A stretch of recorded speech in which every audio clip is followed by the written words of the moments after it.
ओम शांति। श्रीमद् भगवद गीता अध्याय पहला, अंतिम 3 श्लोक।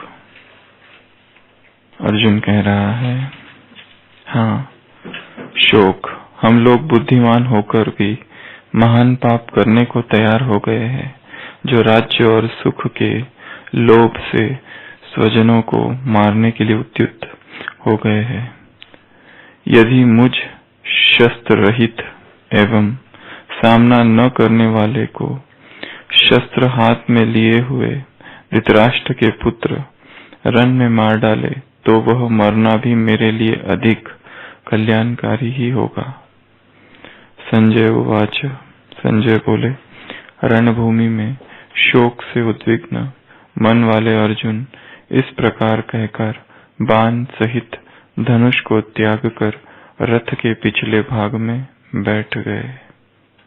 तो यहाँ पर अर्जुन क्या कहता है? शोक, हम लोग बुद्धिमान होकर भी महत् पापम कृतम होकर भी महान पाप करने को तैयार हो गए हैं, जो राज्य और सुख के लोभ से स्वजनों को मारने के लिए उद्युक्त हो गए हैं। यदि मुझ शस्त्र रहित एवं सामना न करने वाले को शस्त्र हाथ में लिए हुए धृतराष्ट्र के पुत्र रण में मार डाले तो वह मारना भी मेरे लिए कल्याणकारक ही होगा।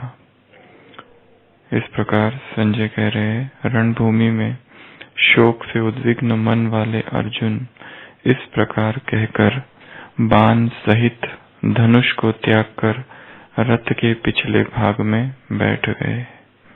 ओम तत्सदिति श्रीमद् भगवद गीतासु उपनिषत्सु ब्रह्म विद्यायां योग शास्त्रे श्री कृष्ण अर्जुन संवादे अर्जुन विषाद योगो नाम प्रथमोध्याय।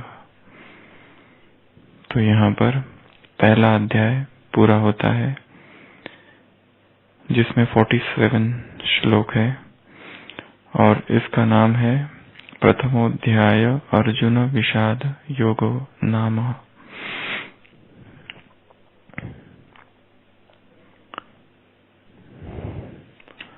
1917 में साइको एनालिसिस के फादर, पिता सिगमंड फ्रॉइड या फ्रायड ने एक ऐसे लिखा था जिसका नाम था मॉर्निंग एंड मेलनकोलिया। मॉर्न अर्थात दुख करना, विलाप करना, संताप करना, विषाद, एंड मेलनकोलिया, मेलनकोलिया अर्थात उदासी, जिसको वर्तमान मनोविज्ञान उदासी डिप्रेशन कहता है, उसी को पहले जमाने में मेलनकोलिया कहा जाता था। तो 2 शब्दों का प्रयोग सिगमंड फ्राइड ने किया था, एक मॉर्निंग और दूसरा मेलनकोलिया। उसने कहा था मॉर्निंग ये क्षणिक है, चेतन मन के तल पर होता है। व्यक्ति के जीवन में दुख आता है, वो विषाद करता है और उससे रिकवर हो जाता है। पर डिप्रेशन जो है, मेलनकोलिया जो है, वो अवचेतन के तल पर होता है, जिससे व्यक्ति दुख से उभर ही नहीं पाता।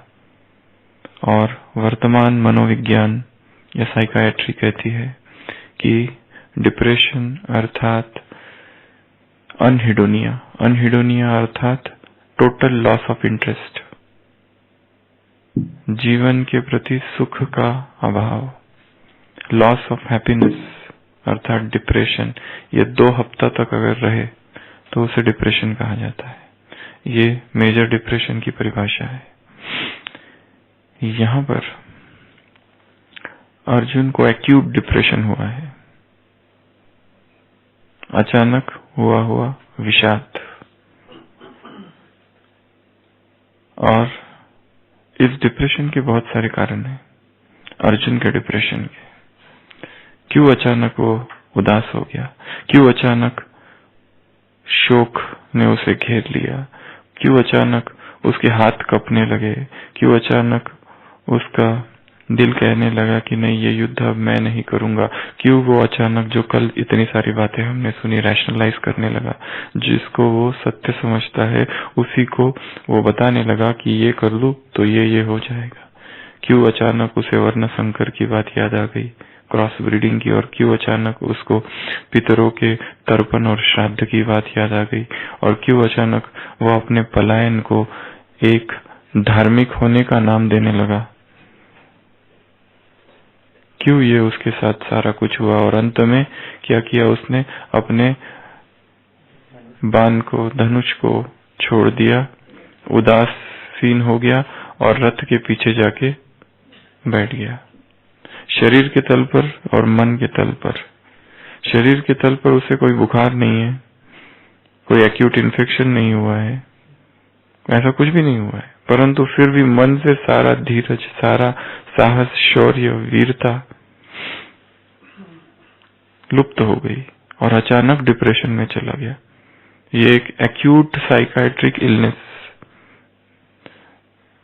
एकदम से ग्रसित हो गया वो मानसिक रोग से, कि जिसमें बाहर का सब ठीक है, धनुष्य खड़ा है, अभी तक युद्ध करने के लिए लालायित था, और अचानक ऐसा हो गया कि वो डिप्रेशन में चला गया, विषाद में चला गया, शोक में चला गया।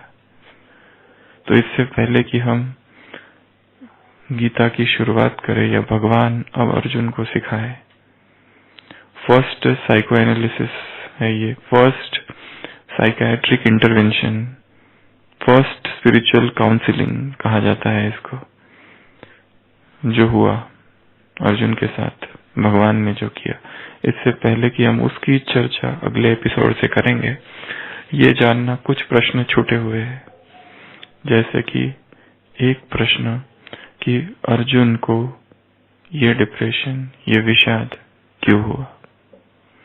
अर्जुन का जो डिप्रेशन है अचानक से आ गया, उदासी जो छा गई उसके मन पर, सब कुछ छोड़ गया और पीछे जाके बैठ गया रथ के, बोल रहा है मेरे से ये युद्ध नहीं होगा, ये तो मैं कर ही नहीं सकता। उसके शरीर में चेंजेस होने लगे।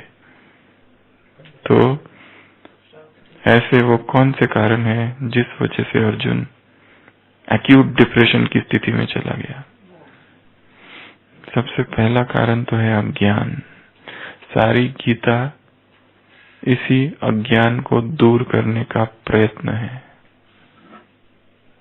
अर्जुन का अज्ञान है वो। दूसरा एक कारण है उसका देहभान।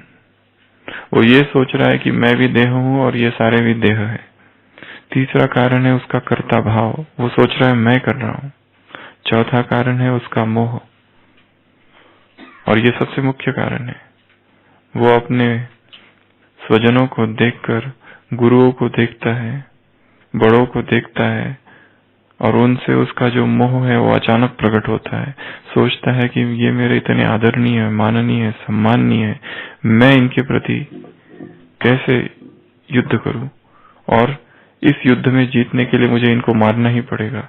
और मैं भी कितना लालची हूं, कितना स्वार्थी हूं कि क्षणिक ये संसार के भूमि के टुकड़े के लिए और सुखों के लिए अपने स्वजनों को मार रहा हूं।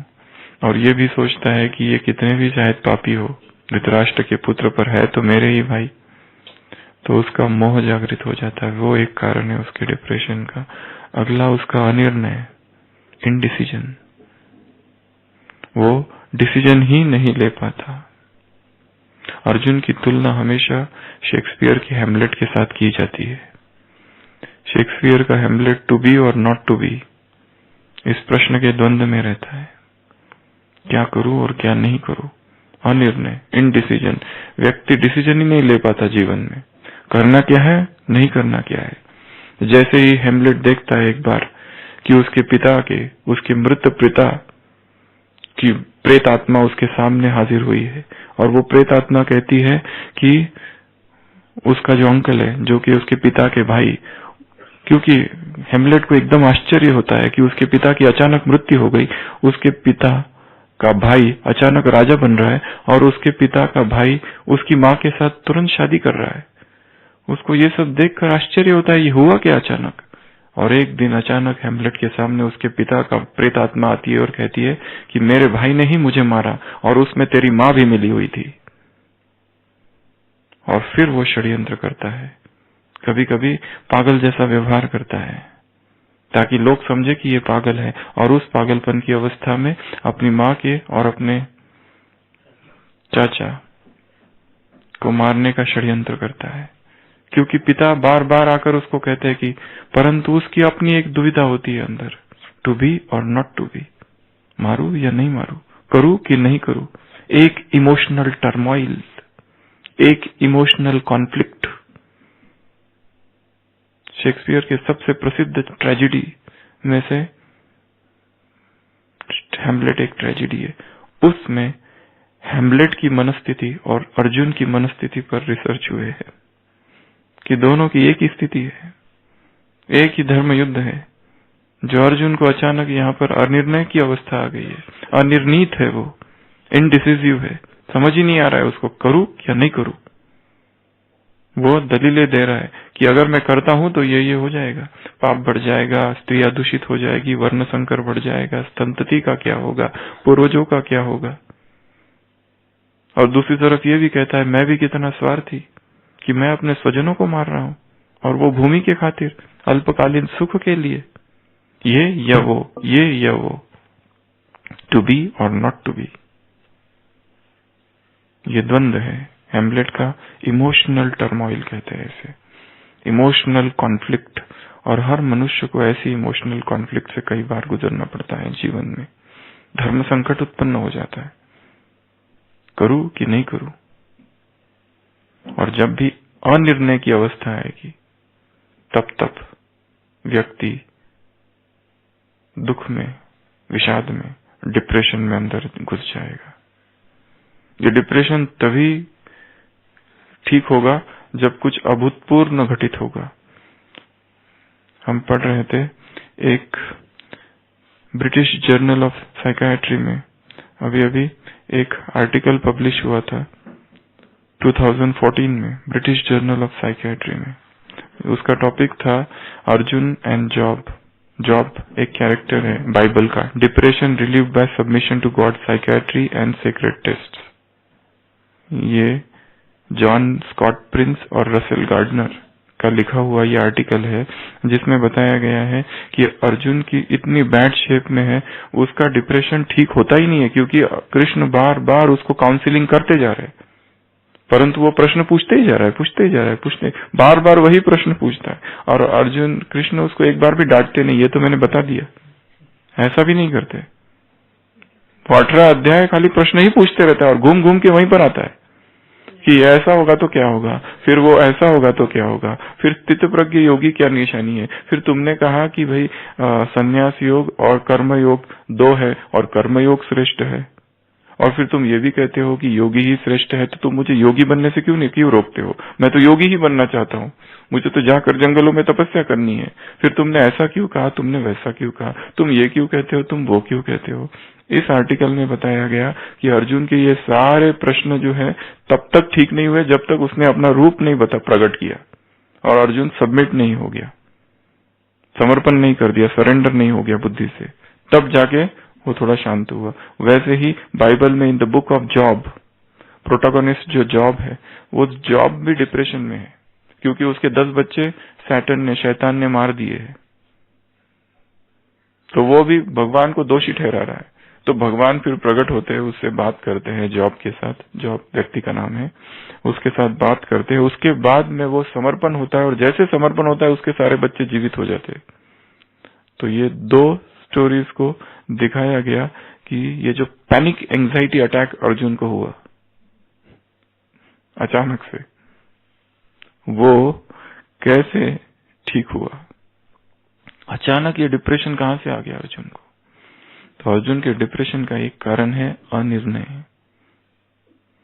Sigmund Martin Seligman, positive psychology के पितामह उसको कहा जाता है, अभी भी है वो।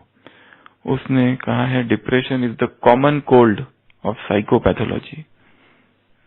कॉमन कोल्ड अर्थात सर्दी खांसी होती रहती ना बार बार, वैसे ही साइकोपैथोलॉजी है, साइको ब्रेन और पैथोलॉजी विकृत का जो विज्ञान है उसका ये कॉमन कोल्ड है, सर्दी खांसी है, बार बार होते रहता है व्यक्तियों को।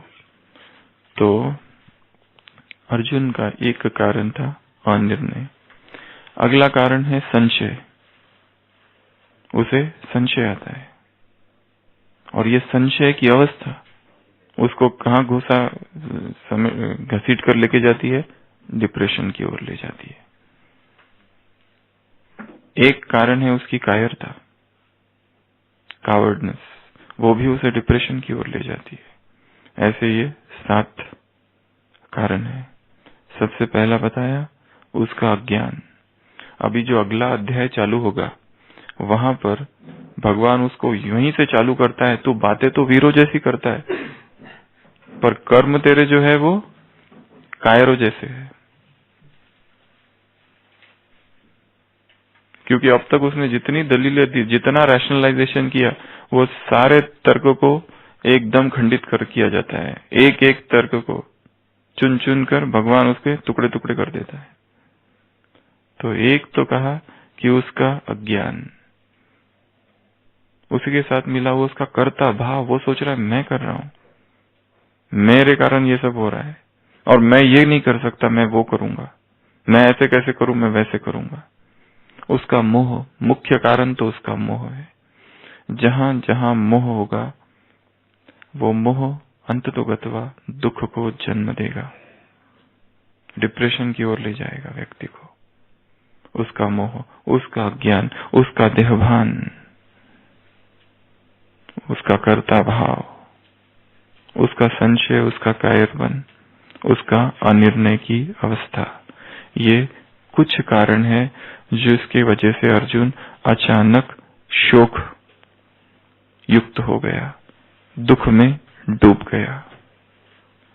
ये तो एक प्रश्न हुआ कि अर्जुन अचानक उदास क्यों हो गया। दूसरा एक प्रश्न है कि वहां पर बहुत सारे दूसरे योद्धा भी थे, उनके अंदर उदासी क्यों नहीं आई। दुर्योधन क्यों उदास नहीं हुआ। इधर दूसरे भी थे अर्जुन के साथ पांडव, उनके साथ उदासी क्यों नहीं आई। अर्जुन ही उदास क्यों हुआ। वो थोड़ा ज्यादा समझदार था। एक ये भी प्रश्न है कि अर्जुन को ही गीता क्यों सुनाई गई। क्या उस समय बड़े बड़े पंडित, विद्वान, योगी, महात्मा, तपस्वी, ऋषि, मुनि, सप्तऋषि नहीं थे। ये अर्जुन को ही चुना गया। क्यों अर्जुन को ही क्यों चुना गया। क्या कारण है कि जिसमें भगवान ने ऐसा अर्जुन में क्या देखा कि जो वो भगवान ने अर्जुन को चुन लिया। क्या सोचते हैं आप।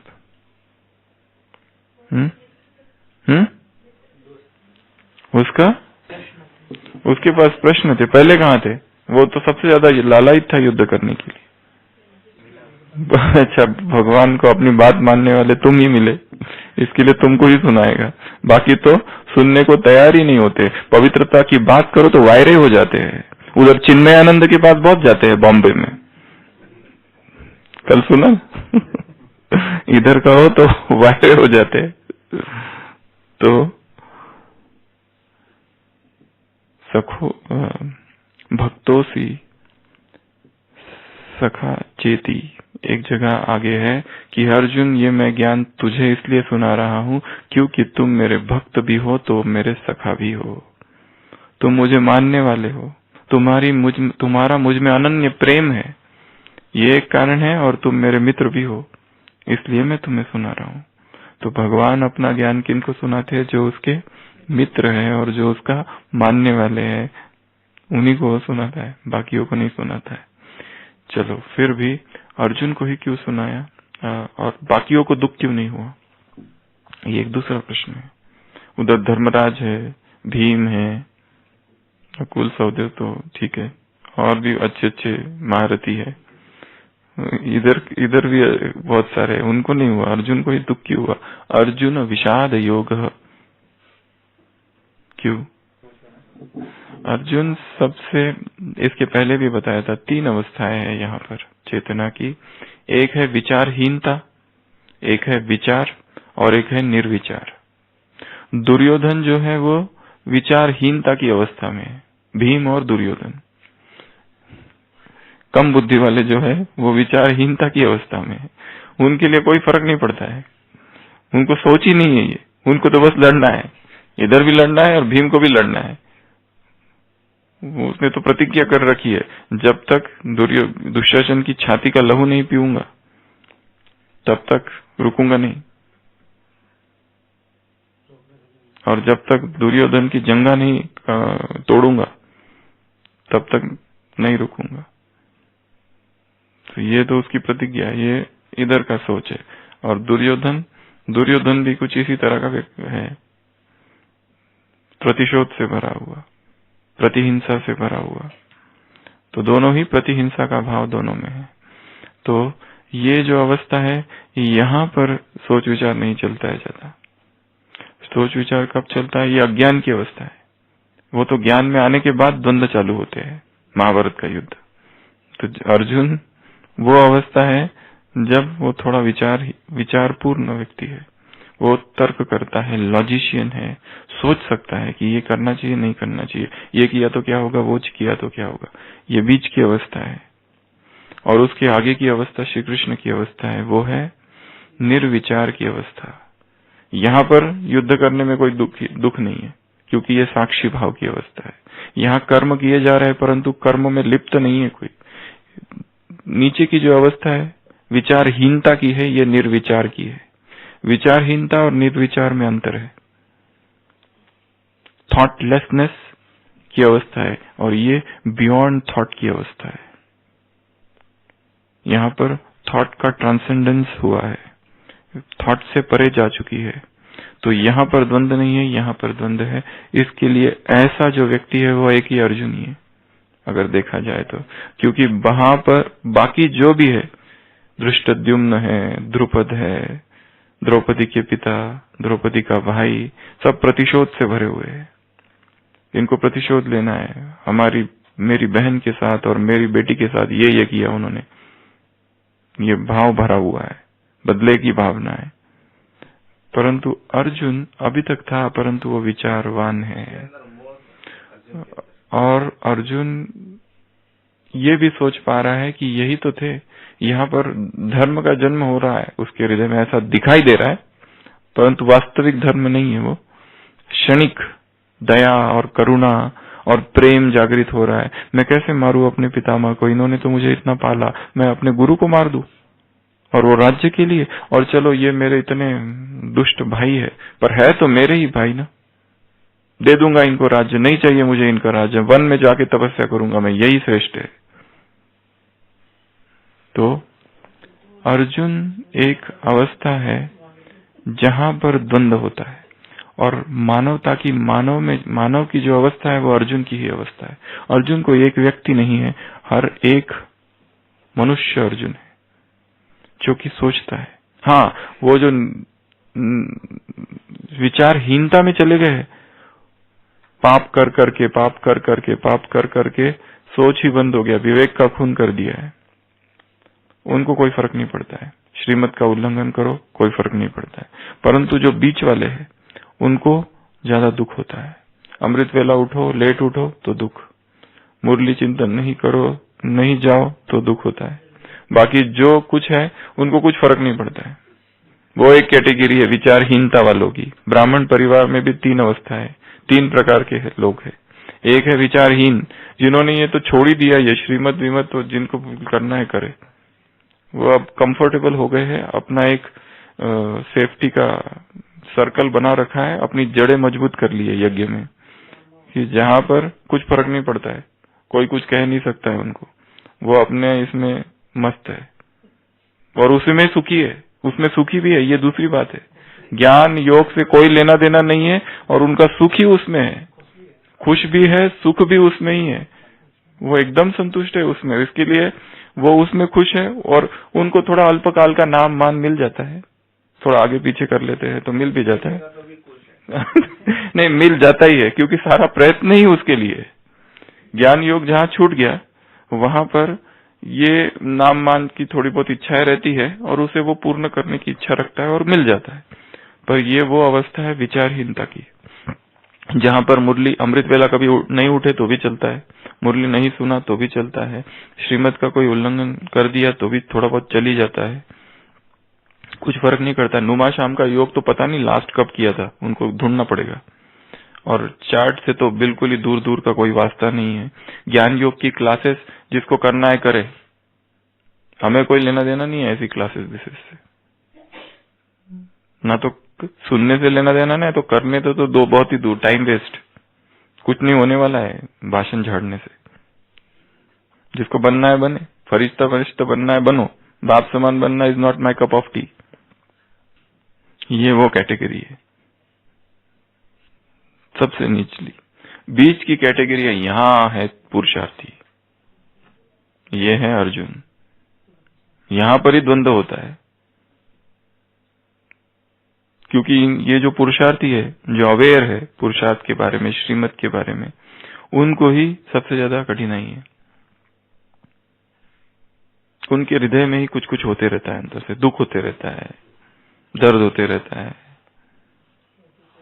और फिर कहते हैं कि पता नहीं क्यों नहीं हो रहा है, अमृत वेला ढंग से नहीं होता है, मुरली से कुछ नहीं मिल रहा है, इतनी खुशी नहीं है जीवन में, पुरुषार्थ कर रहे हैं, और ये भी पता है कि ब्रह्मचर्य रहना चाहिए और बार बार खंडित हो रहा है, पता है पवित्रता की धारणा रहनी चाहिए, परंतु दृष्टिवृत्ति ऐसी हो रही है, चलायमान संडे की मुरली।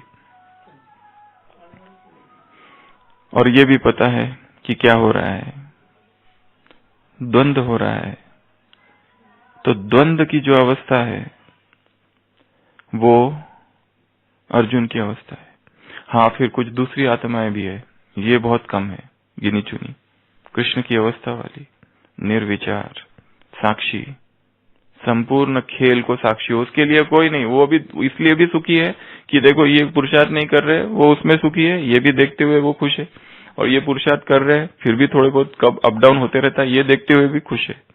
उनको यहाँ यज्ञ की किसी हलचल से, संसार की किसी हलचल से कोई भी डिस्टरबेंस नहीं होता है, सब एंजॉय करते हैं वो, क्योंकि वो कहते हैं, उनका पता है ये संगम युग चल हुए, और ये सतयुग में भी, सतयुग से भी श्रेष्ठ जन्म ये है, यहाँ पर हम दुखी कैसे हो, यहाँ जो हो रहा है एंजॉय करते हैं, उन्हें कुछ लेना देना नहीं है।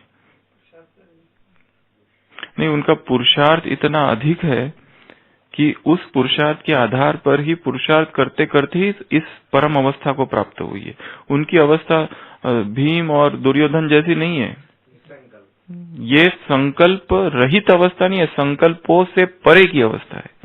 मतलब ज्ञान के ही चिंतन, वो सेकंड स्टेज से गुजरे, पहले फर्स्ट स्टेज में थे, फर्स्ट से सेकंड स्टेज में उतरे, और लंबा समय तक इसमें रहे, वो परसिस्ट किए, हार नहीं मानी, करते रहे पुरुषार्थ, करते रहे मुरलियों का अध्ययन करते रहे, तपस्या करते रहे, एकांत में, तब आत्मा अभिमानी स्थिति, हम अमृत वेला हो नहीं रहा है फिर भी कर रहे, लंबा समय तक करते करते करते करते उस अवस्था को प्राप्त हुए, और बहुत सारे धोखे, बहुत सारी चोट खाई है, यहाँ पर भी दुख हुए है, खुद के अनुभव, दूसरों के अनुभव से सीख सीख कर आगे बढ़े हैं, और फिर इस अवस्था को प्राप्त हुए है कि उनको यहाँ पता चला कि ये सब दुखी होके कोई फायदा नहीं है। देख लिया उन्होंने दुखी होकर, किसी ने कुछ कहा दुखी हो गए, क्या मिला, कुछ भी नहीं, वो इतनी आगे की अवस्था में चले गए, और फिर यहाँ पहुंचे हैं निर्विचार की अवस्था में। कल मैं जगदीश भाई का एक क्लास पढ़ रहा था, उसमें उन्होंने वर्णन किया है महात्मा गांधी का।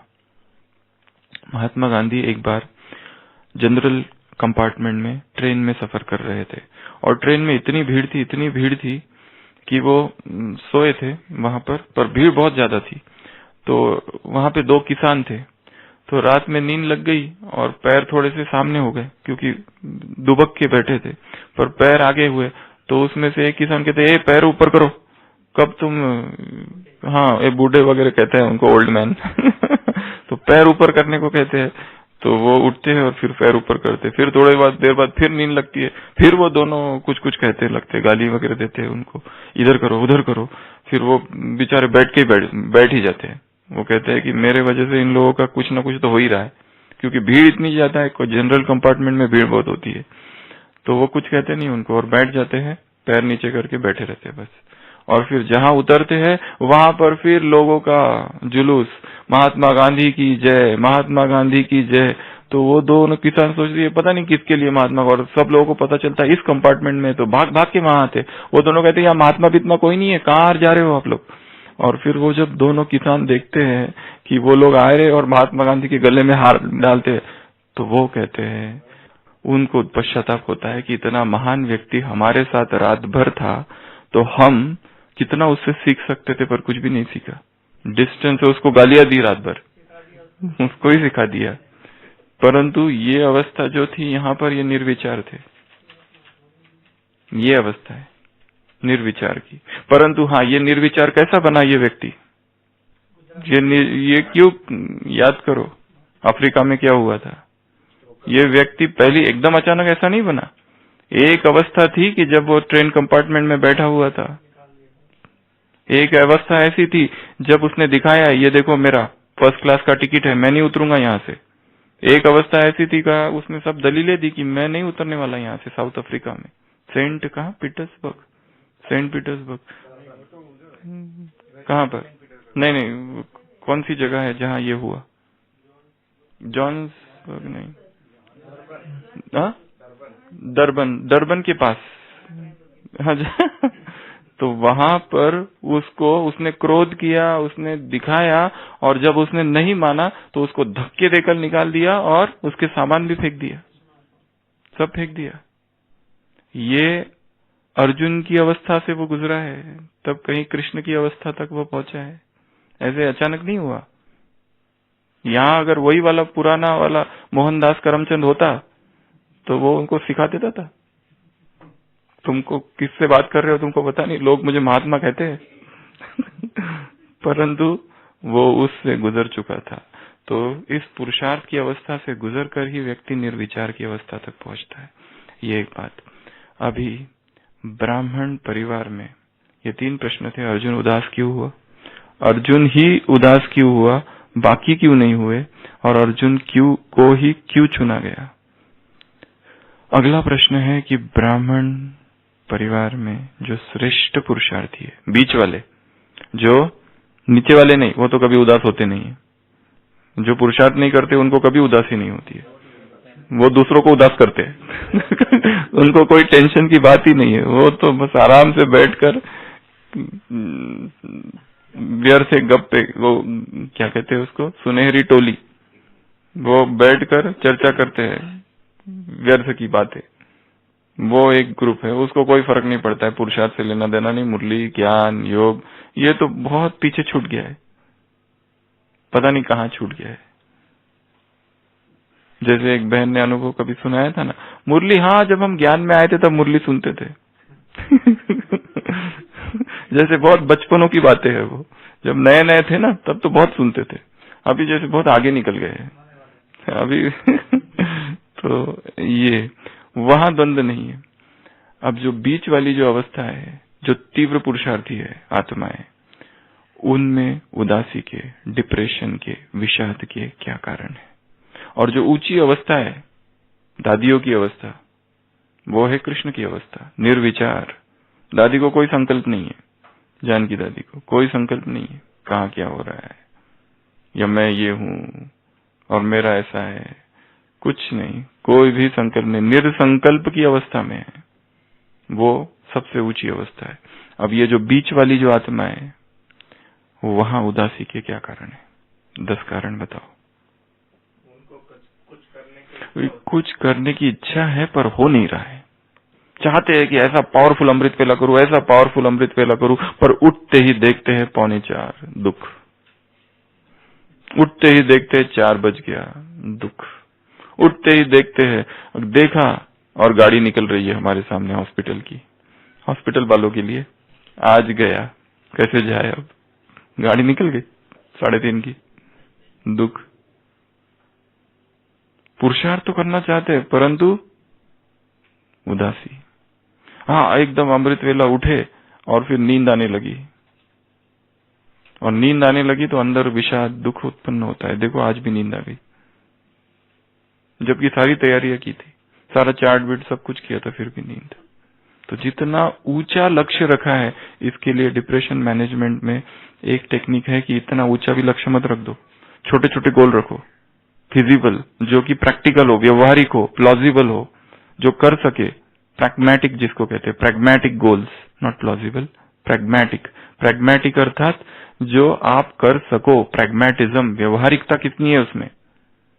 ऐसा नहीं सर अभी कल से मैं, आज 18 जनवरी को इतने आंसू आ गए ना, अभी कल से मैं सीधा 2 बजे ही उठूंगा, और उठ भी गए, और 2 बजे उठे और बाबा की कुटिया में कभी इधर गिर रहे, कभी उधर गिर रहे। कैसी दयनीय दशा है जब एक महान योगी आत्मा नींद में ही अपना अमृत वेला करती है। फिर भी जिद और हट बहुत है कि हम बैठे रहेंगे।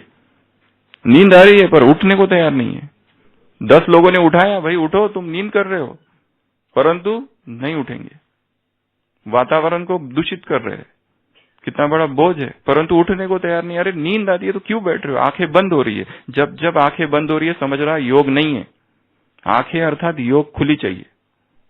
कोई अगर ऐसे आंखें बंद करके बैठा है तो समझ लेना ये नींद है, नींद का नशा है। अपने आप को स्व आत्मवंचना, self deception, self hypocrisy, self imposition, self line कर रहा है। और नींद सबको आती है, ऐसा नहीं है कि नहीं आती है। मैंने अपने आप को देखा है, अगर मेरी 3 घंटे से कम नींद हो गई तो नींद तो आना ही है योग में।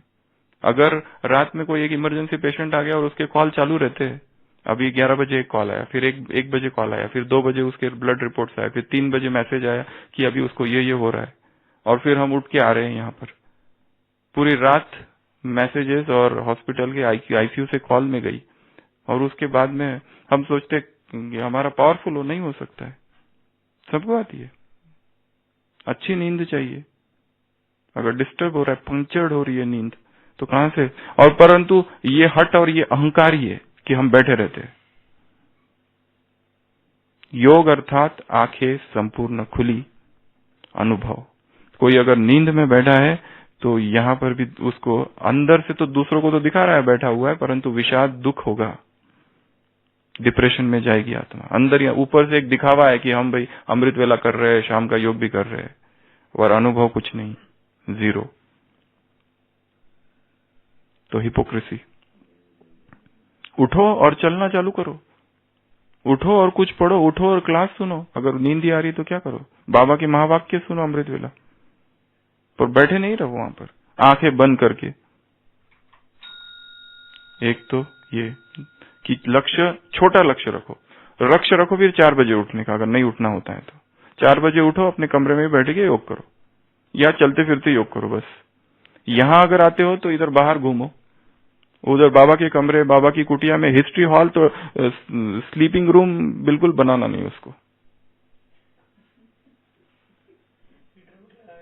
इतनी हीटर वीटर है वहां पे, उसको मतलब योग के समय नहीं, दूसरे समय वहां नींद करते हैं, हमने देखा कई बार।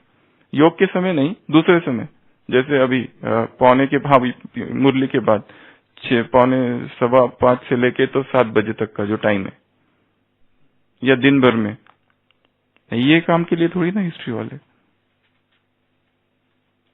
स्लीपिंग रूम, बेडरूम, बाबा के कमरे को तो छोड़ दो कम से कम। हाँ हाँ, एक तो ये कारण। दूसरा डिप्रेशन, उदासी का कारण श्रेष्ठ आत्माओं में। लक्ष्य इतना ऊंचा, लक्ष्य छोटा रखो।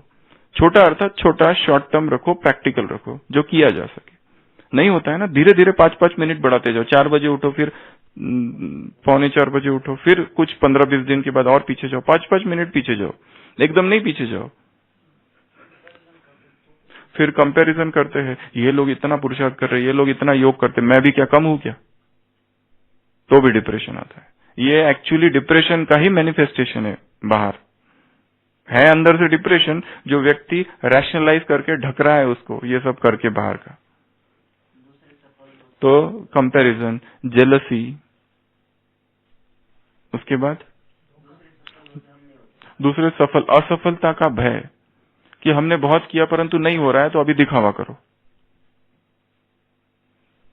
ये क्या है, दिखावा, हिपोक्रेसी, डिसेप्शन, एग्जीबिशन, आडंबर, दंभ, ये कारण है। और डिप्रेशन, वो मेरे से कॉम्पिटिटिव नेचर, संस्कार अपने अंदर के इतना सब कर लिया, फिर भी परिवर्तन नहीं हो रहा है, पर दूसरों को ये बताना भी चाहते कि मेरा संस्कार परिवर्तन नहीं हो रहा है। एक अपने आप में एक ऐसा जाल क्रिएट करता है व्यक्ति और उसमें फंस जाता है। उसको इस जाल को तोड़ने के लिए एक जबरदस्त ज्ञान की आवश्यकता है। इसके लिए जैसे कहा जाता है ना, भगवान क्या करते हैं, सदगुरु का काम क्या है, वो तुम्हारी तारीफ नहीं करते बैठता है, तुम्हारे सारे सिद्धांतों को तोड़ देता है। अभी तक जो जो सोच रहे थे ये पुरुषार्थ है, वो सारी धारणाएं, अवधारणाएं, पुरुषार्थ की जो बातें, मन में जो कॉन्सेप्ट थे, वो एक एक करके सबका खंडन कर देता है। ये है गुरु का काम, वही भगवान करता है। वो कभी ये नहीं करता है, वो सारे तोड़ ताड़ कर देता है तुम्हारा। जाने दो डिप्रेशन में, क्योंकि इसका नाम क्या है, अर्जुन विषाद योग। ये 18 अध्याय जो है ना, संपूर्णता के अध्याय है। सबसे पहला अध्याय विषाद उत्पन्न होना चाहिए, दुख होना चाहिए कि मैं जो कर रहा हूं ना ये सब गलत है, मैं ये जो कर रहा हूं ना ये सब, ये योग की जो मेरी विधि है रॉन्ग है। मैं जिस तरह से बैठ के आंख बंद करके योग मेरा चालू है और सोच रहा हूं मैं महान योगी बन गया हूं, छल रहा है खुद को। ये होना चाहिए, उसके बाद दुख आना चाहिए, दुख से पश्चाताप और पश्चाताप से फिर मार्ग निकलेगा। Arjun Vishad Yog, the yoga of depression, the yoga of dejection, the Arjuna's distress. ये जो डिस्ट्रेस, डिजेक्शन, डिस्पॉन्डेंसी, विषाद, दुख, उदासी से ही योग का जन्म होगा, फिर मार्ग निकलेगा। उदास तो होना ही चाहिए, बहुत जरूरी है। किसमें? हाँ हाँ हाँ हाँ, वो बहुत अच्छी अच्छी भावनाएं होती है और वो कर नहीं पाता है। वही जो सोच बहुत ऊंची है पर कर नहीं पा रहा है, बस यही दुख का कारण है उसका। और एक अंडर डिसकनेक्टिविटी है। एक ऊपर से हम सुपर कनेक्टेड है वर्ल्ड में, पर अंडर जो है डिसकनेक्टिविटी है। खुद की आत्मा खोई हुई है, क्योंकि एकांत नहीं है, मौन में कभी अध्ययन नहीं कर रहे। एकांत में कितना समय व्यक्ति बिता रहा है? बहुत कम। ये ज्ञान को समझने के लिए एकांत चाहिए, एकांतिक हो जाता है। जैसे ही व्यक्ति लाइमलाइट में आता है वहां पे एकांत खो जाता है, फिर वो केवल करने के लिए कर रहे, क्लासेस कहो या कुछ भी कहो, और वही वही रिपीटेशन होता है, उसमें मिलता कुछ भी नहीं। इसके लिए एकांत, भीड़ और नाम मान ये सब आ गया तो भी डिप्रेशन होगा। और डिप्रेशन के कारण तो शरीर के कारण, इसमें बहुत सारे। अर्जुन का एक जेनेटिक कारण भी हो सकता है, क्योंकि उसकी माँ हमेशा डिप्रेस ही थी जब से कर्ण को छोड़ा था उसने। ये एक जेनेटिक कारण भी है। और उसके पिता भी डिप्रेस थे जब सब कर्दम ऋषि ने जब से उसको शाप दिया था। तो ये भी एक जेनेटिक भी कारण हो सकता है अर्जुन का, एंडोजीनियस डिप्रेशन। कुछ कारण होते हैं न्यूरोट्रांसमीटर के कारण होते हैं, कुछ हार्मोनल कारण होते हैं, ये सारा ही होता है डिप्रेशन में। तो डिप्रेशन का ट्रीटमेंट, एक तो ड्रग ट्रीटमेंट होता है, एक काउंसलिंग होता है जो यहाँ चल रहा है, और कॉग्निटिव बिहेवियर थेरेपी, सीबीटी कहते हैं। ये फर्स्ट काउंसलिंग जो है, फर्स्ट स्पिरिचुअल काउंसलर है श्री कृष्ण, दिखाया गया है जिसने काउंसलिंग किया। हो सकता है, परंतु फिर भी हम अपने पुरुषार्थ से किसी भी डिप्रेशन से बाहर निकल सकते हैं। पहले डिप्रेशन का इस WHO का जो थीम था, लेट्स टॉक, वार्तालाप करो कि है, डिस्कस करो कि है भाई क्या कर सकते हैं, ये छुपाओ नहीं। विदेशी इसके लिए हमारे पास पेशेंट आते हैं, कहते हैं आई एम इन डिप्रेशन, ये 4 गोलियां चालू है, बड़ा नहीं तो बढ़ाओ, ऐसे सीधा बात करते। भारत वाले ऐसे कभी नहीं बात करते, वो स्वीकार कर लेते हैं और ये दवाई भी ले रहे हैं, साथ में काउंसलिंग भी चालू है और साथ में अपना तीव्र पुरुषार्थ भी कर रहे हैं, और उससे कई हद तक बाहर निकल चुके हैं, कई हद तक एकदम बाहर है। और पर भारत वाले ऐसा नहीं करते, वो तो मानते ही नहीं। पहली बात, उसको जबरदस्ती बताना पड़ता है तुम्हारे रिपोर्ट सारे नॉर्मल है, तो बोलते नहीं और भी कुछ कराओ। वो ये मानने को ही तैयार नहीं होता है लास्ट तक कि बीमारी शारीरिक है ही नहीं, बीमारी इधर है और वो कभी ठीक नहीं होती है। ढूंढते रहता है डॉक्टर शॉपिंग चालू रहती है, अहमदाबाद, मुंबई, इधर उधर, और फिर ये सब छूट गया तो नया जो भी आया उसको तो पकड़ ही लेते हैं मधुबन के आंगन में, और फिर वो नहीं हुआ तो फिर अलग अलग पैथीज है। फिर वो सुना है वहां केरला में कोई अच्छा है, उसके पास जाओ, फिर सुना उधर कोई नेचर क्यूर का अच्छा है, फिर वहां जाओ, एक जगह से दूसरी जगह, पिलर टू पोस्ट भागते रहता है व्यक्ति। तो ये अवस्था है। तो शरीर के भी कारण है, पर उसको फिर ठीक करो। पहले मानो, एक्सेप्ट, लेट्स टॉक, और फिर उससे बाहर निकलने का प्रयत्न करो। परंतु उससे तो अच्छा है कि व्यक्ति ने मान लिया और निकलने का प्रयत्न कर रहा है, बजाय उसके कि व्यक्ति दुख में ही है और अपने आप को समझ रहा है सब ठीक चल रहा है। यही राइट है। मैं जो योग कर रहा हूं ना, ये राइट है। मैं जो ज्ञान का चिंतन कर रहा हूं, ये चिंतन विंतन कुछ हो नहीं रहा है, वैसे ही कर रहे हैं, कुछ कर नहीं रहे। मुरली खाली सुनना, बैठना, मुरली सुन के हो गया कि चलो काम पूरा हुआ आज का। उसमें क्या था कोई लेना देना नहीं, डायरी में लिख दिया है, पर जीवन में हमने क्या चिंतन किया वो कुछ भी नहीं है। तो ये अवस्था जो है, इससे तो पहले डिप्रेशन आना चाहिए, फिर योग आएगा। तो आज ये पहला अध्याय यहाँ पूरा हुआ। नेक्स्ट हफ्ते से हम प्रॉपर जो गीता है, जो काउंसलिंग दी गई है, अगले 17 अध्याय उसकी हम शुरुआत करेंगे। ओम शांति।